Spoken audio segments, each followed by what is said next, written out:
Oops. It's, you know, it's making stuff. It's doing things. All right, so clutch, flywheel, throw up, not.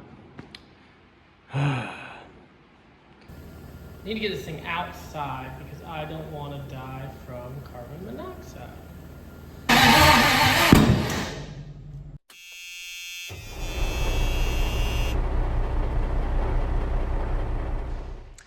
What's going on, everybody? We are finally back in the shop working on the Firebird race car. It's been a very long time, months and months and months. I got real distracted on the other building, finishing that up. I've switched jobs. My wife switched jobs. We were doing a whole mess of things. Anyway, we're finally back on this car. The goal of this video is I want to get this engine that we rebuilt in the last video fired up and broken in. I got to break in the cam, and then I got to swap valve springs again, and a bunch of other stuff. So the point of this video is to get this thing fired up and broken in and final mounted in the car. In the last video, I think it was trans mount done and everything, so it was bolted in, but it was just loose. I've gone ahead and pulled the motor back out, as you can see. I got the alternator mounted up on it. We're going to throw a new oil filter in here because the one that was on there was the one that was on the motor. I never got a new one. Here's the new one. We're going to bypass the heater system for now. I'm going to put the clutch in, flywheel in, distributor, spark plugs, wires, all that good stuff, and then we'll mount the engine back in the car finally. I don't have headers or anything. I'm going to put the stock manifolds back on for now. This thing is real tight clearances when the motor's in here on the driver's side with the steering shaft and everything. So I'm going to put the whatever I'm going to call them, the stock manifolds back in. And we'll see how well those clear. And we'll see what we can do. Pontiac doesn't have a lot of options. There's long tube headers, but I can guarantee you those won't fit. And I found one company so far that makes some shorty headers, and they are really expensive. So we're gonna see what we can get away with. We'll use the manifolds as a benchmark, I guess you can call it. And we're gonna go from there. So first thing we're gonna do, I'm gonna spin this oil filter on real quick. We're gonna pull the transmission back off and get the clutch and the flywheel put on. I went and took the old distributor that was in it and I cut it in half and made this little tool out of what was left of the distributor. We're going to use this to prime the oil system. We'll go ahead and prime it up real good before we drop the distributor in, and that'll kind of be the last thing we do. We'll put the motor and everything back in first. I can get to the distributor no problem in the car. So I'm yammering on. It's been so long since I've looked at this car. So without further ado, let's get to it. Let's rip this thing in half, and we'll put the flywheel, I think is in one of those boxes. Put the flywheel on, we'll put the clutch on, and we'll get the throwout bearing and everything put on the transmission, and we will get this thing running. So let's go. All right, so we're already at a standstill. I forgot that, automatic and a manual flywheel bolts are different. So I gotta order some flywheel bolts for the clutch setup. So this is our transmission. It is a Tremec, what is it called? It's a 3550. It's a 5-speed transmission. And obviously, this wasn't, standard behind this thing. So to make it fit, we've got this ram clutches throwout bearing. What it does, this is one unit. It replaces this whole thing, comes off, and this has a throwout bearing made into it. I can get it out. It's got a throwout bearing right here on it. Hydraulic throwout bearing. We'll mount this right here. That goes out there. Your hydraulic lines come out to our hydraulic master cylinder. So what we got to do now is I'm going to pull the bell housing back off, and then we will pull those 4 bolts out. That'll come out. This will slide onto it. Now, there are 18 million different shims and little things in this box, so we got to do a bunch of annoying measurements and stuff once we figure it out, but I gotta wait for the bolt to the flywheel. So what I'm gonna do for now is just bolt this up because I believe all the shims sit on the edge right here. I'm gonna go ahead and bolt this up to the transmission and get that done. I did order a little cheapo set of mechanical gauges. I'm gonna use those for my break-in. We'll tap in oil pressure, temperature, and stuff like that. I believe volts. Just to do for the break-in. So yeah, and then I've got spark plug wires. I got the ones you make to length because I like to make things harder for myself, I guess. So we will do that as well. Let's get the throw-up bearing on, and then we'll move to the gauges and everything, and we will get this thing rolling. Well, we are firing on no cylinders today. I got the right flywheel bolts, only to realize that this flywheel that I bought, this beautiful thing right here, the bolts don't fit. Because that's for a Chevy 350, which came in Pontiacs apparently. When you order by, 6.6 liter Pontiac, you'd think they would give you a Pontiac flywheel. So now I have a paperweight. I don't even remember how much I paid for that a year ago. Got to order another $200 flywheel, and we'll go from there. But in the meantime, we're gonna throw the spark plugs in it. I'll put the gauges on it, at least the sensors in it. And we can do the, wherever the hell I put it, throw out bearing. And we'll go from there. Let's go. Well, I can't win for losing because I ordered the cheapest mechanical oil pressure gauge I could find. It came in that little set right there. They're like 20 bucks on Amazon. And of course, this gauge, the fitting on the back of it is some weird fitting that has nothing to do with the supplied fittings, or the line doesn't even fit inside of it. So, I don't know. Have to get a different gauge. Also, if you watched the video of where I built the new garage building, I blew up my drill. So I used I grabbed my dad's 1/2-inch drill to prime the oil system. Well, the chuck is only 3/8, not a 1/2 inch.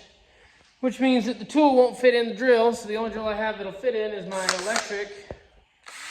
And I don't think she's gonna do it, but we're gonna try. All right, so we're back in the shop with parts ordered. I got a new pressure gauge, that's the easy part. Ordered a new flywheel, right? For a 77 Pontiac 6.6 liter. For those of you who think I'm dumb. Right there says 77 on it. Don't know what the heck they sent me because it's the exact same flywheel as that. Same part number, everything. I didn't look at the part number when I ordered it. I looked at what it fit, which was a 77 Firebird Le Mans, yada, yada, yada, with a 6.6 liter in it. It's wrong. It's the same thing as in there, and which is this Pontiac takes 1/2 inch crank bolts. These don't even fit in the hull. Holes are too small. I don't know what the heck this flywheel's for, but it's not what I got. So they won't let me set up a return online because I have to have the VIN number of the car to make sure that I ordered the right thing. It's a motor, not a car, clearly. Anyway. So I gotta call in tomorrow and deal with that, because that was $200 again. I'm over the internet. But what we're gonna do, put the oil pressure gauge in here, prime the oil system real good like, set this thing up timing wise. I got some just cheapy spark plug wires. We'll throw the distributor in, spark plugs in it.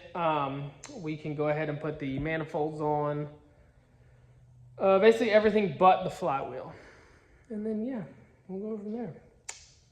So let's just do some positive things because this is really frustrating me now. So, yeah, let's jump to it. All right, so I got the gauge hooked up. We're going to prime this sucker and see if we get oil pressure out of it. Put it right there.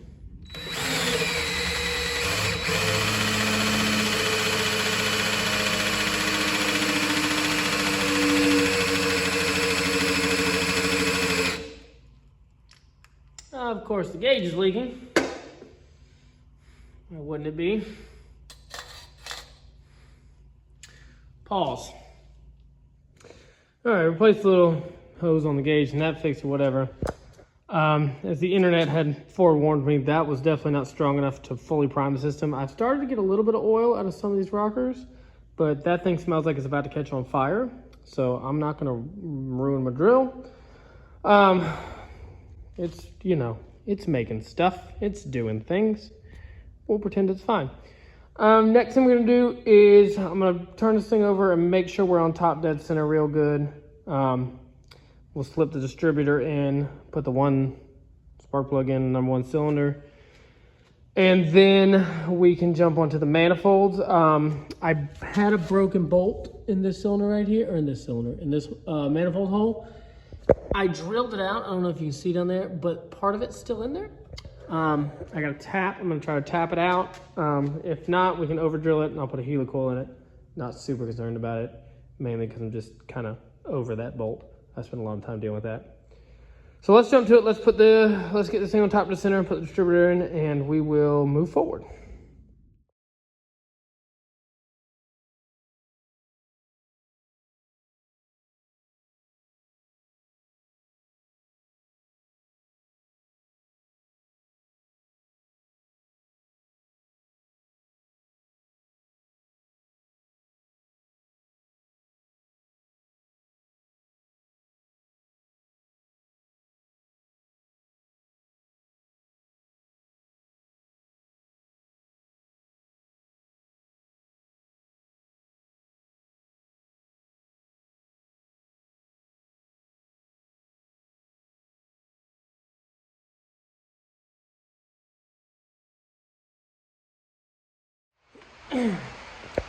All right, excuse the rain on my hair.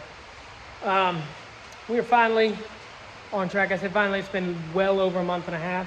I ordered 4 flywheels before I got one that fits. Any Pontiac people out there, please help me out. I have no idea what's going on with this thing. It has 1/2-inch bolts, right? 2.5-inch flange, right? So there's 2.5-inch and 2 3/4 flange on these things.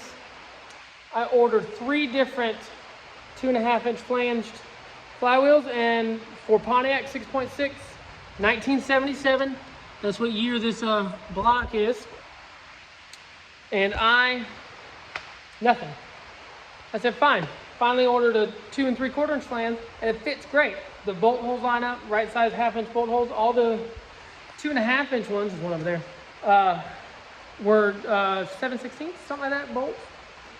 Anyway, so I ordered this, and they make a spacer to go down from 2 3/4 to 2.5-inch flange on these things. So I ordered one of those. So that's what we're doing. Is it right? I have no idea. Probably not, since it doesn't correctly fit. But that's what we're running. It fits. The clutch fits. Right size to the starter. We're running it. That being said, we're on pause because the spacer's not here yet. So that's not going anywhere. So we're working on transmission now. I'm going to put the throwout bearing on here.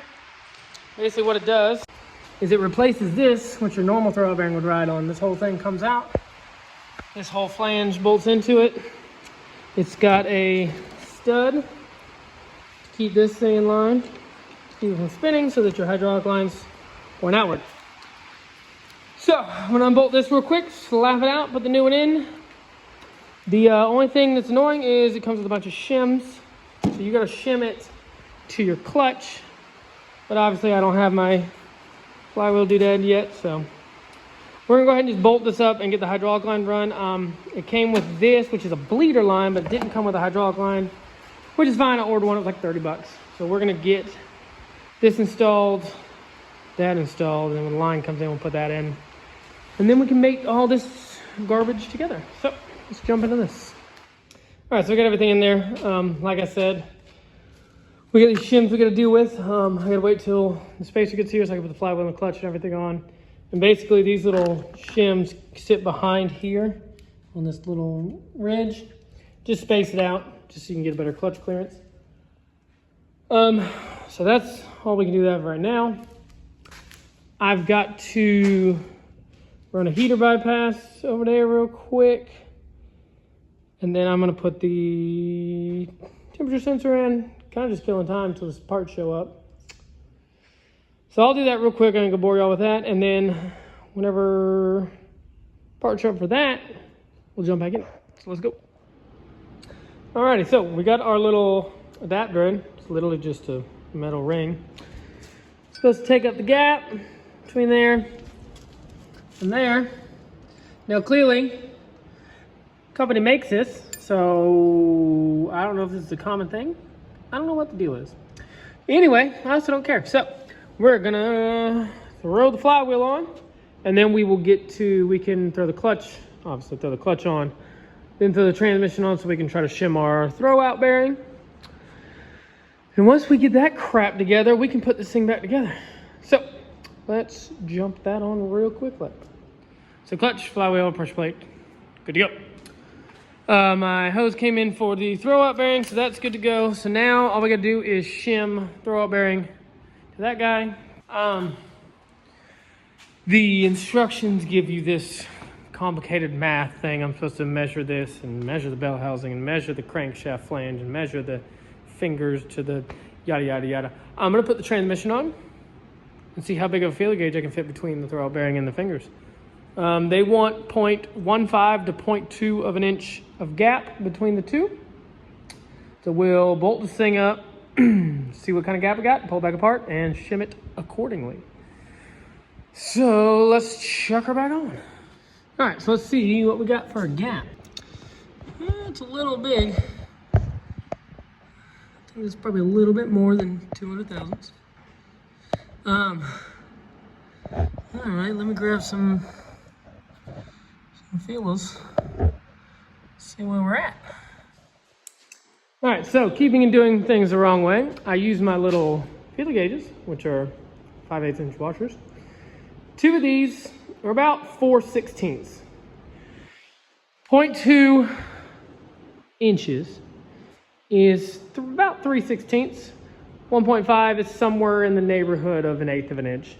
So that's around where we want to be in. It took two of these to fill up the gap, which these are about 4/16, 2/8, whatever you want to call them, 1/4 math. So we're a little heavy.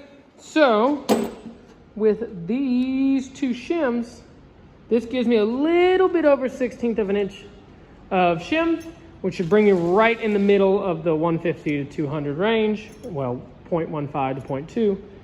So we should be good. I'm gonna back the transmission back off. These shims go behind the throw out bearing, and then we can reassemble everything for the final time, hopefully.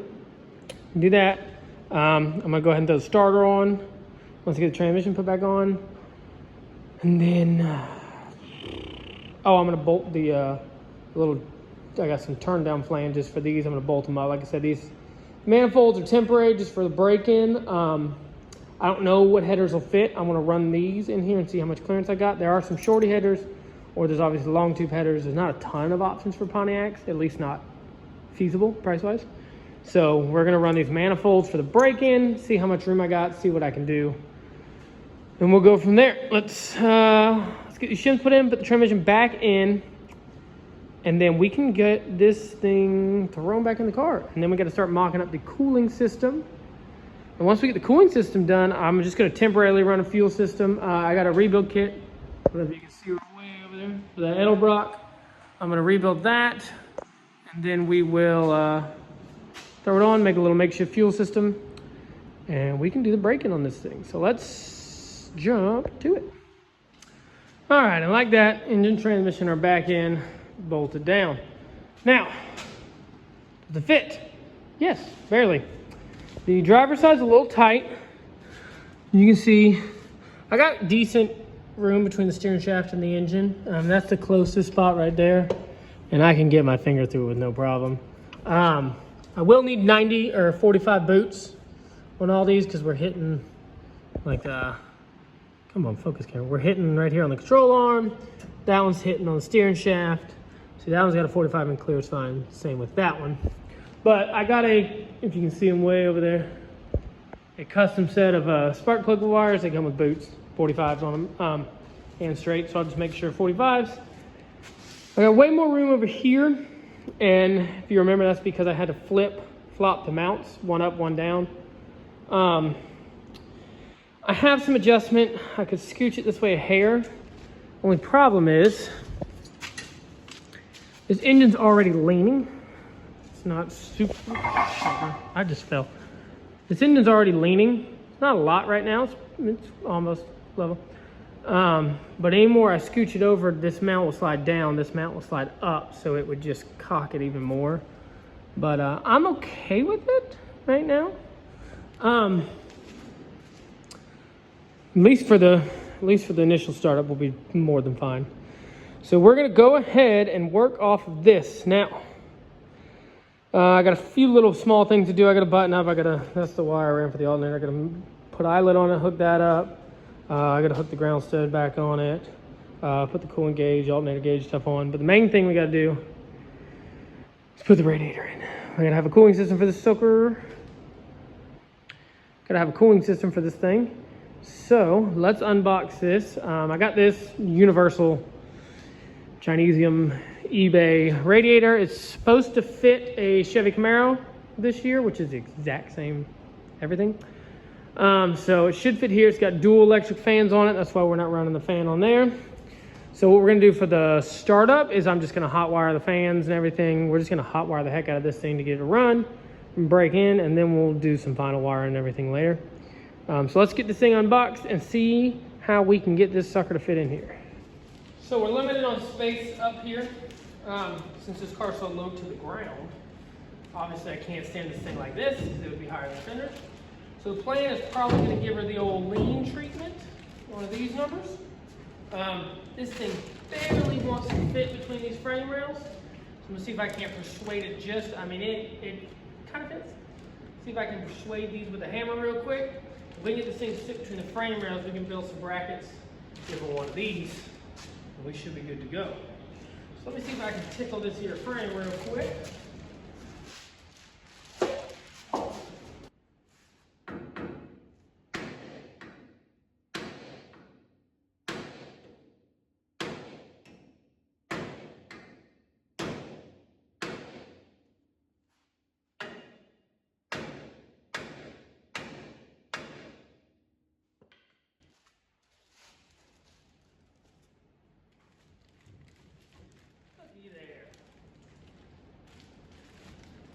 Fit. So probably something around there. It's got this kind of pedestal on the bottom that I'm assuming the old one used to rest on. So we will do a little something like that.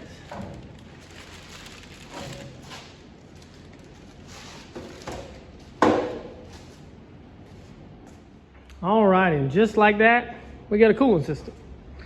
You see I got the lower mounts in here. Got some rubber hose padding in there to keep them secure from rubbing through. Sitting all the way down to the bottom. I've got this bolt runs through the fan shroud. Can't really see, but it also kind of pinches. See if I can get you in here. It pinches the outside of that mount. So it also helps kind of keep it down. And then what we did here are upper ones. These are actually stock fender braces for these cars that go from here to where would be the core support. So all I did was drill a hole in the roll cage right there and weld a nut in it. Run a bolt through it, and then I welded this to our little brackets here, and then sandwiched our cooling fans on the outside. So we are good to go. We got plenty of room. We clear everything, no problem. I can come up and run these up and out and everywhere else we got to go. And this should be good. We should have good clearance between here and here. I mean, it's not much. The lower valence goes right there. Might have to trim the bottom of it, but not too worried about that. We are good to go. I got my upper hose in. Like I said, I got to get a new lower hose because the stock was just a hair too short. And once we do that, only thing left we got to do is fuel system, and we can fire this thing up. Like I said, I got to go pick up the carb kit. Carburetor's back there. The carb kit, the rebuild kit for that today on my way out. And then we should be good to go. So I'm going to try to run to the store here in a little bit and go get my hose and my carb kit, and we can start doing that. For the test run, I'm going to literally run a jug of gas on the ground and just run a little electric fuel pump to the carburetor just for the test run purposes. That's my fuel cell. I gotta pull the body back off and do some welding back there for the fuel cell to fit in and everything and all that stuff. So we'll deal with a good fuel system once we get the engine broke in and do the valve spring crap and all that good jazz. But as for now, cooling system is done for this minute. In a little bit, I'm about to run up to the store and we will jump on the next part. All right, so I went ahead, got the radiator finished plumbed. I just took the old hose, I don't know where I set that thing, to Advanced Auto Parts, and I matched up a hose which is a little bit longer. So we're good on that front. This cooling system is full. I rebuilt the carburetor, which is by far the most generous definition of that term. I basically cleaned it out and put a new gasket on the top. And then with the random assortment of fittings I have, I made a ghetto little intake here. We're gonna run the fuel system off of this fuel pump, which I believe came off a 6.5 diesel pickup. It's like 7 PSI. So that'll be good enough to keep that thing fed while we're running it. But we are officially ready to start her up, I do believe. Only annoying thing is I don't have the exhaust on because nobody has the donut gaskets. No one. Every single part store in this area doesn't have them. Advanced Auto Parts can't even get them, apparently. But yeah, everybody else has to order them, so that's annoying. So there's no exhaust, so I gotta wait for those to come in. Other than that, we should be good to go. All right, so after four freaking ever, I finally got this thing to where it's spinning over. I had the OE starter on there and it would barely roll over. It cranked the car when I first got it, but it was kind of slow back then too. So I put a mini starter on this bad boy and it finally spins over good. So we are gonna hopefully get a good test fire off this thing. I've got it running off a 5-gallon jug with just a little electric fuel pump. I'm just gonna kind of hand handle the carb. If you see, I got it just kind of run off a little electric fuel pump. That came off of a 6.5 diesel, so I think it's 7 PSI, so it should be fine. If you can see, I got a little coolant leak. It's coming out of the thermostat neck, but we're not gonna run this thing hot. I just wanna get this thing to fire.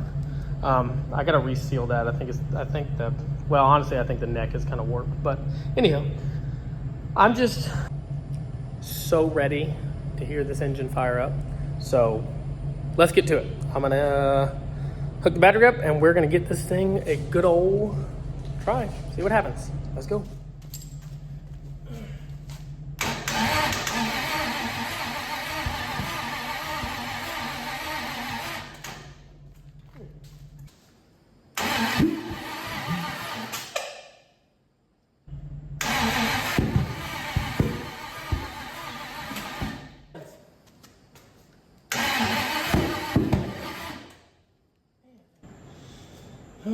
All right, 100th time is the charm.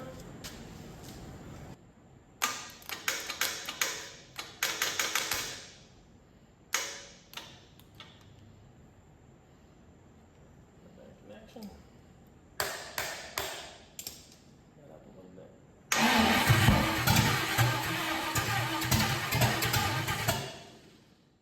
Aha! When you time it correctly, only took me 3 tries, but when you time it correctly, good things start happening. All right, let me hook fuel up.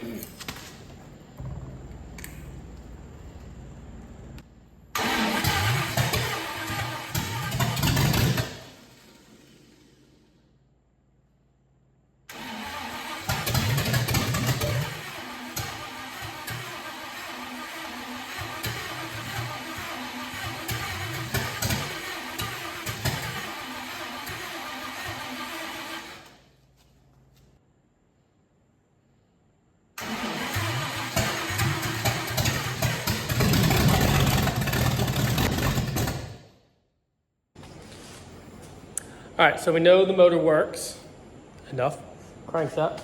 So we gotta do the braking on this thing. So I've gotta find these stupid donut gaskets because that's gonna be way too loud to run at 2,000 RPM for 20 minutes. And I have the original exhaust that came on this car, so I'm just gonna kind of jank it back together. All right, we got some super janky exhaust going on here. I half-heartedly booger welded at an angle. The little pieces of exhaust elbow I had. This one over here is held up by a ratchet strap. So, you know, it's basically a full-fledged race car now. So, now, hopefully we'll be able to hear ourselves think. And we can try to get this stinking thing to, like, I don't know, run for more than 2 seconds. That'd be pretty cool. So let's give it a go.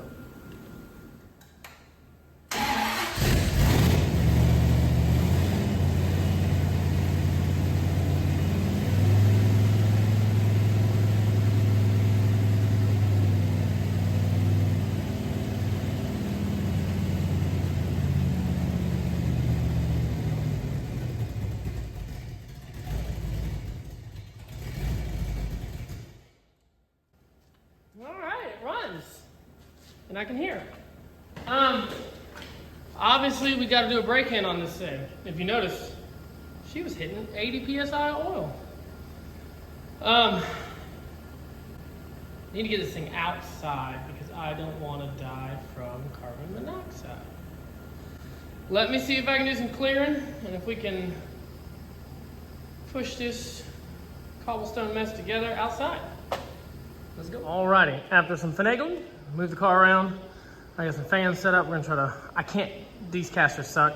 It's too heavy for me to push. So I'm gonna open the doors, light the fans up, and we're gonna do a break-in run. I double checked the timing. We're somewhere around 35-ish at high RPMs. I'm just kind of ballparking it here. At idle, before it shut off, it was about 10. So we're close enough to the break-in. We have a very slight fuel leak coming out of right there. I'm gonna keep an eye on that. If it starts to drip, we're gonna have to shut this thing down because, I don't want to catch it on fire. But I'm also too impatient to not do the break-in run right now. So I'm gonna get these doors open. We're gonna light these fans off. I'm gonna obviously step outside so I don't die of carbon monoxide. We'll let her eat and hope for the best because, like I said, this is the comps cam, flat tappet cam. So, I got my additives in there and everything. We're building great oil pressure. I double checked the alternator is charging, so we should be good on that. So as long as it doesn't get overheated, but I do have my cooling fans hooked up. All I gotta do is give her one of these. Not to mention I'll have this fan going and that fan's gonna just be exhausting. And it's thundering, so we gotta get to it. So let's jump in it. Hope for the best.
Getting a little hot. Got up to about 220 before I shut it off. Ah, crap. It's getting real hot. Why? Why? I got this fan high, I got both fans on. Thermostat's a 165. God, it's gross in here. Well, it definitely got warm. It got up to right before 2:30 when I shut it down. One thing I can think of is it burped a bunch of coolant. But I filled this thing up a month ago with coolant. I figured it would have settled, and I checked before I ran it today. It was just a hair under the cap. But we're gonna let it cool back down. I'll check and see. Hopefully it's a little coolant. I mean, that's a brand new thermostat. It might be stuck. The hose isn't hard, but it's definitely hot. Most of them are very hot. And then we've got a valve cover leak over here, and that's where all the smoke was from. So I gotta redo that. So let's let it cool down for a second. And we'll try round 2. Alright, so we're gonna try take 2 here. I'm gonna kick the fans on from the get-go. The radiator is definitely full. So hopefully this will go a lot smoother than it did.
Alrighty, so per usual, it's been a couple weeks since I attempted to do that break and run. A lot of things have happened. The body's back off of it. It's up on the lift.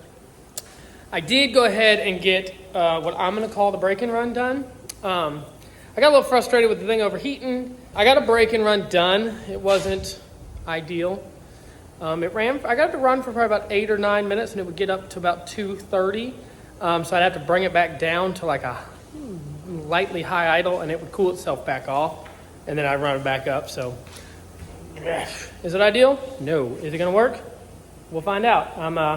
Reams on the lift now is I went ahead and flipped the motor mount over on this side, so we are sitting a whole lot more level. As you can tell, this thing was twisted real bad with those motor mounts like that. And we're gonna go ahead and drop the oil, see how she looks. I did have some break-in lube, which is high zinc, all that good jazz in here, and I am running 1540 in this thing. So we're gonna catch in this bucket, and we're gonna look at it and see what the verdict is. So let's drop this oil and see if this thing survives. It still runs, fires right up. I got some carb issues, I think. It kind of funky idles. It doesn't want to idle very good. This carb, I quote unquote rebuilt it. I put new gaskets in it and made sure the jets and everything were clean. I know one of the carb studs won't tighten up, so that's an issue I got to deal with. But anyway, it still runs fine, so we'll see what the oil looks like and see what the verdict is. So let's drain it. Well, not the greatest looking oil in the world. As you can see, it's definitely got some shimmer in it. Granted, this is a used bucket. Stupid me didn't get a brand new one. It's got a little bit of junk in the bottom of it. But, God, it's not looking good, team. It's not looking great. You know. Well, it's definitely not ideal looking oil. I mean, there clearly wasn't any, like, chunks in it. Like I said, this thing runs fine still building great oil pressure. Not thrilled by the results of it, but until this thing launches a rod through the side of the block, we're gonna run it. or until it just skips so bad it can't run.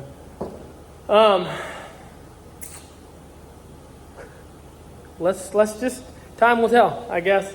Only thing left to do is I want to pull the valve covers off, make sure the rockers are still good in there, and then I got to put the heavier springs in for the cam.